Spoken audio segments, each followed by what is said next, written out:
ဒီတစ်ခေါက်ပေးမဲ့ message ကတော့ဒါ AS scammer သမားတွေရောပေါ့နော် AS scammer ဖြစ်မလား no contact သမားတွေလည်းပါတယ်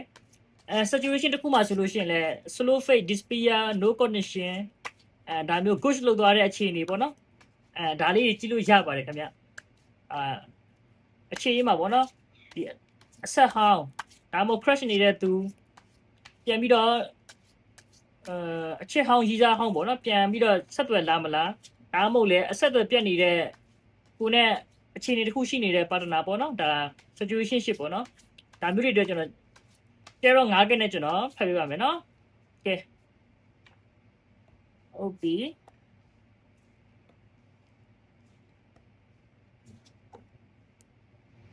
ကဲဘလို့အခြေအနေရှိလဲဆိုတော့အခုဖတ်ပြမှာဒါ ES Camber no contact disappear slow fade no connection ghost အကုန်ပါတယ်ဗျာနော်ကြည်ဝါလို့ရတယ်တော့ဘလို့ဖြစ်နေလဲဆိုတော့ကဘလောက်ပဲပေါ့နော်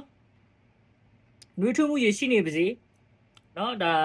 အရင်ကဒီတင်းတဲ့သူနဲ့ပေါ့နော်ဒါဘလောက်ပဲနွေးထွေးရှိနေပါစေတင်းမကဘလောက်ပဲ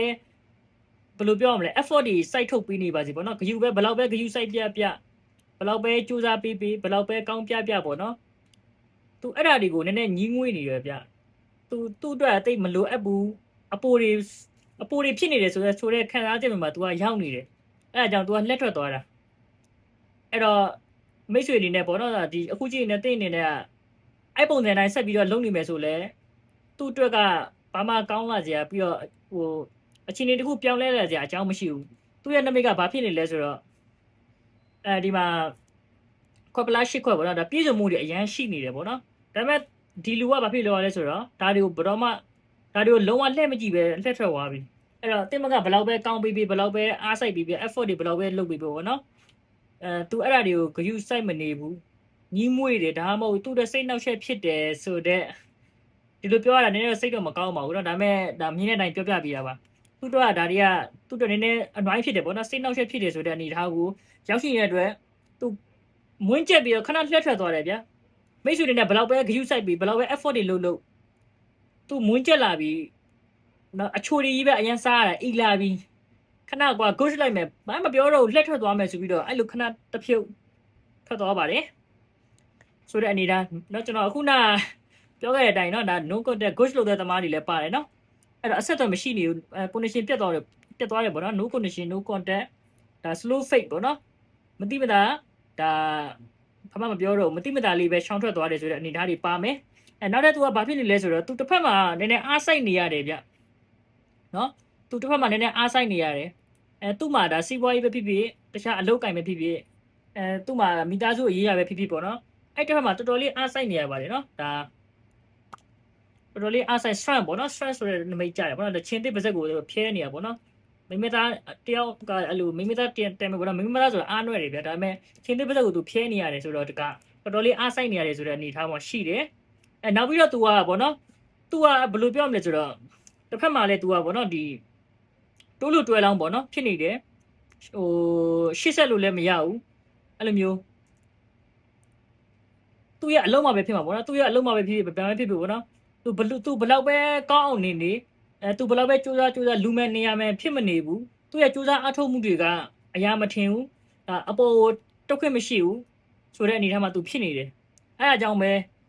တင်မကဘလောက်ပဲကောင်းပြပေါ့နော်ဒါတွေကိုသူဂရုမစိုက်နိုင်တော့ဘူးဆိုတဲ့အနေထားတစ်ခုမှရှိတယ်ဆိုပေမဲ့တစ်ခုကြံသေးတယ်သူကမိတ်ဆွေကိုပေါ့နော်လုံးဝယတိပြည့်ကြီးပြတ်သွားလားဆိုတော့လည်းမဟုတ်ပါဘူးဗျသူ့အနေနဲ့ကပေါ့နော်အတိတ်မှာဒါနာကျင်စရာလေးရှိခဲ့တယ်ပေါ့နော်အဲ့ဒါကြောင့်သူ့မှာကပေါ့နော်ဒီခမောင်းကိုလည်းပေါ့နော်တင့်ကိုလည်း तू ကဒီယတိပြည့်ကြီးမလွတ်ပေးနိုင်ဘူးဒါပေမဲ့သူ့မှာလည်းလှုပ်ရှားတွေကရှိနေတယ်ဂရုစိုက်စရာတွေကရှိနေတယ်အလုပ်တော်၎င်းကျမ်းမာရေးတော်၎င်းမိသားစုရေးရတော်၎င်းဒါသူ့မှာဒါတာဝန်ဝတ္တရားတွေအများကြီးရှိနေတယ်ပေါ့နော်သူ့မှာဒီမှာကြည့်ဒါ W တစ်ဖက်ကိုကိုင်ပြီးတော့နောက်မှာဒါနော်ဒုတ်9ချောင်းမှာ तू က8ချောင်းကနောက်မှာတစ်ချောင်းက तू ကိုင်ထားတယ်မစိတ်တော့9 of 1 ပေါ့နော်စိတ်တဲ့ပိုင်းဆိုင်မှာသူ့ရဲ့အာယုံစိုက်စရာတွေကဗျာမိသားစုတွေကျမ်းမာရေးတွေအလုပ်တွေနော်အဲ့ဒါတွေကို तू ကအာယုံစိုက်နေရတယ်တင့်ကိုလည်း तू ကလက်တော့မလွတ်နိုင်ဘူးဆိုပေမဲ့ငေးပဲကြည့်နေရတယ်ပေါ့နော်အဲ့လိုမျိုးဘလို့အနေထားလဲဆိုတော့ဗျာဒီ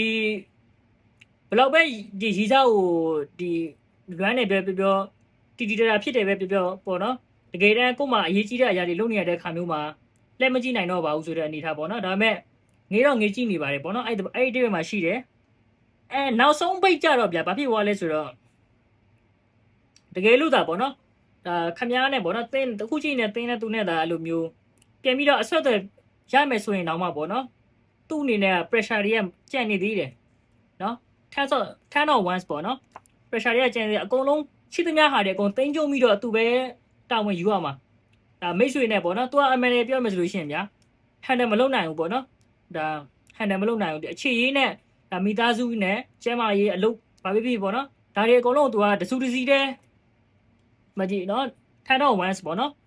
စိတ်တပိုင်းဆိုင်ရပေါ့နော်သူ့ရဲ့စိတ်ခွန်အားကပေါ့နော်အားလုံးကိုတစုတစည်းသိမ်းကျုံပြီးတော့မနိုင်မနှင်းနည်းနည်းဟိုဖြောက်တော့ပေါ့နော်ကပန်းကန်းဖြစ်နေဆိုတဲ့အနေအထားမှာရှိတယ်ဗျတကယ်လို့ပေါ့နော်တင်းကအရင် pressure ပေးလိုက်လို့ပေါ့နော်တင်းနဲ့သူနဲ့အဲ့လိုမျိုးပြင်ပြီးတော့ condition မိသွားမယ်ပြန်ဆက်တယ်လို့ရမယ်ဆိုရင်တော့မှအရင်သူ့ဘက်ကပေါ့နော်နှွေးထွေးနေမှာမဟုတ်ဘူးတက်ကြွနေမှာမဟုတ်ဘူးနည်းနည်းလေးပေါ့နော်အားနေနေမယ်အဲ့လိုမျိုးဘာလို့လဲသူ့မှာတင်းကိုလည်း view ဆက်ရအောင်မယ်တခြားသူ့ရဲ့မိတ်ဗာလဲကျွန်တော်ခုနပြောသလိုအလုပ်တွေကျမ်းမာရေးတွေစီးပွားရေးတွေတခြားသူ့ရဲ့ရှိတဲ့ဘောနော်ဒါတောင်ဝတရားတွေကိုလည်း तू ကတင်ကျုပ်ပြီးတော့တောင်ယူထားရဆိုတဲ့နေရာမှာရှိတယ်အဲ့တော့အခုလက်တော်တော့ကျွန်တော်အကြံပေးချင်တာကပေါ့နော်သူ့ကိုဒီတိုင်းလေးပဲလွတ်ထားလိုက်နော်သူ့ကိုဘယ်လိုပြောရမလဲဘာမှလည်းတော့မပြောတာပဲကောင်းမယ်လို့တော့ကျွန်တော်ထင်တယ်ပြောရင်တော့ဘောနော်နေအေးစစ်စစ်ပေါ့နော်ဒါနေဟိုဘယ်လိုပြောရမလဲကိုယ်လို့သွားရဲဆိုတော့ကြာဒီတိုင်းထားလိုက်သူ့အနေနဲ့ကဒါဘလောက်တင်မကဘောနော်ဘလောက်ပဲကောင်းပါလေလို့ပဲဆက်ပြောနေသူ့အတွက်ကမလိုအပ်တော့ဘူးပေါ့နော်ဒီချိန်မလိုအပ်တယ်မဟုတ်ဒီချိန်မှာလိုအပ်မနေဘူးဒီချိန်မှာသူတကယ်လိုအပ်နေတာကသူ့ကိုလွတ်ခွင့်ပေးတာအကောင်းဆုံးပဲသူပြန်လာမှသူပြန်လာလိမ့်မယ်သူရဲ့ဒါစိတ်ဖိစီးနေတဲ့အရာတွေတာဝန်ရှိတဲ့အရာတွေကိုသူဖြည့်ရှင်းပြီးသွားပြီဆိုရင်တော့တိတ်စီတော့သူပြန်လာမဲ့အနေထားမှာရှိရနော်နောက်ဆုံးမှတော့10 of 1ဆိုတဲ့ဟာရှိတယ်ဗျာအားလုံးတစုတစည်းတဲ့သူပြန်သိမ့်လိုက်နိုင်မယ်နော်ဒါပေမဲ့အဲ့လိုမျိုးသူ့ကိုလည်းမပင်ပန်းစေချင်ဘူးဗျာသိတယ်မလားအဲ့ဒါကြောင့်ဒီတိုင်းလေးလွတ်ထားလိုက်သူဖြည့်ရှင်းစရာတွေသူလှုပ်ရှားတွေအားလုံးပေါ့ပါပြီးတော့စိတ်ကြည်လင်သွားတဲ့အချိန်ကျရင်တော့ဒါပြန်ပြီးတော့အရင်လိုအဆက်အသွယ်ရလိမ့်မယ်နော်ကဲ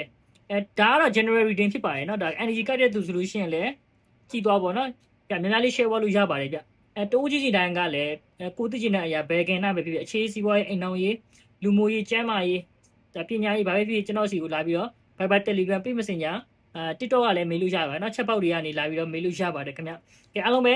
ကျမ်းမာချမ်းသာကြပါစေ fighting ပါဗျာเนาะနောက်ဗီဒီယိုမှာပြန်ပြီးတော့တွေ့ကြမယ်ဘယ်လို topic တွေလုပ်ပြရမလဲဗောနော်ဘယ်အကြောင်းကဘယ်ကဏ္ဍတွေစိတ်ဝင်စားလဲဆိုတာလေးကိုလည်း comment မှာရေးပေးခဲ့လို့ရပါတယ်ခင်ဗျအားလုံးပဲ bye bye တက်တာเนาะ see you